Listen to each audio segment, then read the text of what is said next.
K I J, অ্যারোগুলা দেখছো? কে এর পরে অ্যারো হচ্ছে আই, আই এর পরে অ্যারো হচ্ছে জে এর দিকে। তাহলে এইগুলোর তো ফর্মুলা আমরা বুঝে গেলাম আশা করি যে কিভাবে আসে। আমি তোমাদেরকে এটার প্রমাণ দেখাইছি। তোমরা একই রকম ভাবে এই দুটাও বুঝতে পারবে আশা করি। এখন ধরো আমি ধরো একটু চেঞ্জ করি, দাঁড়াও। এটা একটু হ্যাঁ। আচ্ছা ধরো এখন আমি তোমাকে দেখাতে চাচ্ছি যে লেটস সে অন্য একটা কালি নি, দাঁড়াও। লেটস সে আমরা এখন নিতে চাচ্ছি কে ক্যাপ ক্রস জে ক্যাপ, এটা নিতে চাচ্ছি। J cap cross K cap I, তাহলে কে ক্যাপ ক্রস জে ক্যাপ কি হবে? চলো দেখি, একটু বোঝার চেষ্টা করি। দেখো, তুমি যখন কে ক্যাপ তারপরে জে ক্যাপ, উল্টা হইলো না? অ্যারোটা কোন দিকে? এইদিকে। উল্টা হইলো না? তাহলে কে আর জে যখন ক্রস হবে তখন তো আই হবে অ্যান্সার, সেটা তো বুঝতেছি। আই ক্যাপ হবে, কিন্তু উল্টা হইছে না, সেজন্য মাইনাস সাইন। বুঝতে পারছো? তার মানে ক্রস প্রোডাক্টের ক্ষেত্রে বিনিময় গ্রহণযোগ্য না। তুমি আগে কোনটা লিখছো পরে কোনটা লিখছো সেটা কিন্তু ম্যাটার করে। জে ক্যাপ ক্রস কে ক্যাপ যদি আই হয়, কে ক্যাপ ক্রস জে ক্যাপ কিন্তু মাইনাস আই। সিমিলারলি এখানে তুমি কি বলবা? I cap cross K cap হচ্ছে মাইনাস জে ক্যাপ। দেখো, I cap cross K cap উল্টা দিকে আসতে, অ্যারোটা ওইদিকে উল্টা দিকে আসতে, তাহলে তোমার মাইনাস জে ক্যাপ হবে। এরকম ভাবে সিমিলারলি আমি এখানে বলতে পারি J cap cross I cap হয়ে যাবে মাইনাস কে ক্যাপ। ঠিক আছে? জে ক্যাপ ক্রস কে ক্যাপ হয়ে যাবে মাইনাস আই ক্যাপ। এখন আমরা একটু ক্রস প্রোডাক্ট নিয়ে কিছু ম্যাথ করব। ওকে, কিছু খুব গুরুত্বপূর্ণ কিছু ম্যাথ করব cross product related. Let's start. আমরা এটা একটু মুছে ফেলি। চলো আমরা কিছু গুরুত্বপূর্ণ ম্যাথ করে ফেলি, যেটা তোমাদের পরীক্ষায় আসতে পারে। খুবই গুরুত্বপূর্ণ তোমাদের জন্য এটা। ওয়েল, সেটা হচ্ছে আমাদেরকে ধরো একটা সামান্তরিকের দুটা সন্নিহিত বাহু দেওয়া আছে। একটা বাহু এ আর একটা হচ্ছে বি।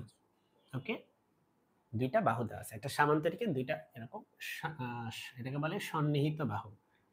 ইংলিশে আমরা বলি অ্যাডজাসেন্ট সাইডস। কোশ্চেনটা দেখো, কোশ্চেনটা কি হবে? দেখো কোশ্চেনটা কি হবে? If A comma b are two adjacent sides of a parallelogram,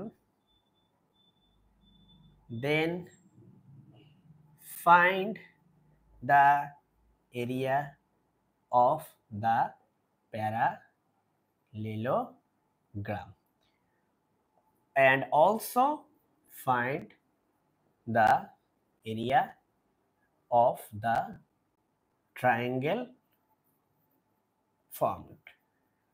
কোশ্চেনটা বুঝতে পারলা?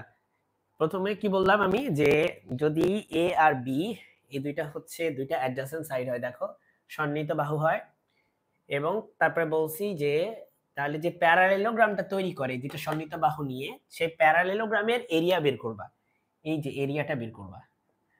তারপর বলছি এখানে একটা ট্রায়াঙ্গেল হয়, যে ট্রায়াঙ্গেল আমি সেটারও এরিয়া বের করবো। ট্রায়াঙ্গেল এখানে দুইটা হয় বেসিক্যালি, এই যে এভাবে করলে এই যে এর পাশে একটা ট্রায়াঙ্গেল, ওইদিকে আরো একটা ট্রায়াঙ্গেল, তো যে কোনো একটার এরিয়া বের করলেই হবে। তবে বিষয়টা হচ্ছে কি, আমরা যদি পুরোটার এরিয়া বের করতে পারি প্যারালেলোগ্রামে, তার অর্ধেক করলেই কিন্তু ট্রায়াঙ্গেল হবে, কারণ এই ট্রায়াঙ্গেল আর এই ট্রায়াঙ্গেল যোগ করলে পুরো এরিয়াটা আসে।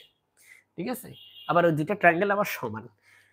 তো চলো আমরা একটু এখানে এখন এ ভেক্টর আর বি ভেক্টরের মান দিয়ে দিই। চলো, এ ভেক্টর হচ্ছে I cap minus J cap plus 2k cap. B vector হচ্ছে কি দেয়া যায়, 3i cap plus J cap minus K cap. ঠিক আছে, এটা দিয়ে দিলাম ত্রিমাত্রিক ভেক্টর। চলো এখন আমরা এটার এরিয়া বের করি। তার আগে আমি একটু জায়গা করে নিই।